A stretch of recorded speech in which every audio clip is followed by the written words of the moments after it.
Kasi wala last minute, he was supposed to have The Voice today, kaya lang na-cancel because of the weather, tapos mga bata pa syempre yung mga nakaka-guest nila, mga bata, so they had to cancel taping last minute. Active din kasi ngayon si Billy sa mga shows niya. And ikaw, alam ko, babalik ka ng showbiz niya, right? Sorry? Babalik ka ng showbiz sa paggawa ng mga pelikula and everything. Well, I had 2 films this year, then I have another one coming on October, I think October 23. It's called Friendly Fire, directed by Direk Mikael Red naman. So, aalis lang kami saglit sa Paris, tapos I'll come back to start promoting that film as well. Kamusta kayo ni Billy right now? Pareho kayong busy ngayon sa trabaho? Yeah, super busy. Si Billy naman, seasonal yung work niya, kaya lang, he keeps traveling for shows in Paris. Yun yung mahirap, yung mga travels, kasi it's hard to, to have time apart, especially para sa anak namin, mahirap i-explain. So, yun lang yung mahirap. Colleen, nabasa ko lang, ang daming best friend kasi na-i-issue yung iwalay, nagkagulo. And for the last time, walang katotohanan ng mga issue. Wala talaga. Pero pag nag-explain pa ako further, baka magkano na naman. Pero hindi, wala talaga. Ever since naging kami as girlfriend-boyfriend, never pa kami nag-break up. And pinatanggol mo nga siya sa mga bashers kasi yung pagpayat niya na, parang okay na siya, no? Yes.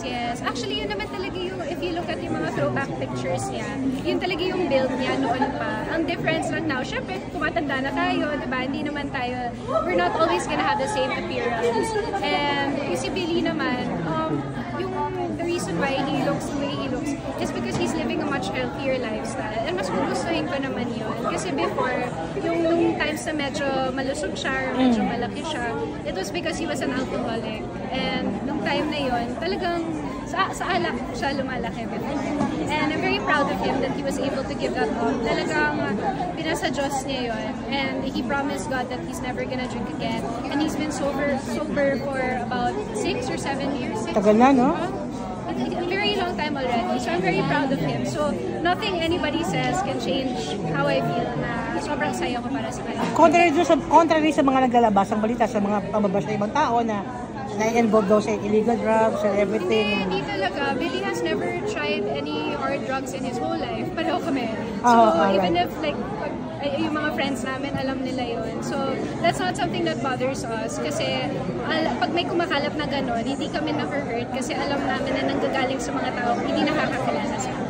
Kung malaki na yung anak niyo, ano? Yeah, he's turning 4 next week. Is there plan na magkaroon ng kasunod? Baka soon, sana. Pero God willing lang. Siyempre, kung ibibigay ni God. Pero, ready naman kami. Anytime. Yeah, ready naman kami. How's your friendship now with Vice sa mga kasama mo Showtime? Hindi ko na sila masyadong nakikita. I think the last time I saw Vice and the rest of the Showtime gang was when I guested to promote my film. So yun, nakaka-promote pa rin naman ako sa Showtime and I get to see them naman every once in a while.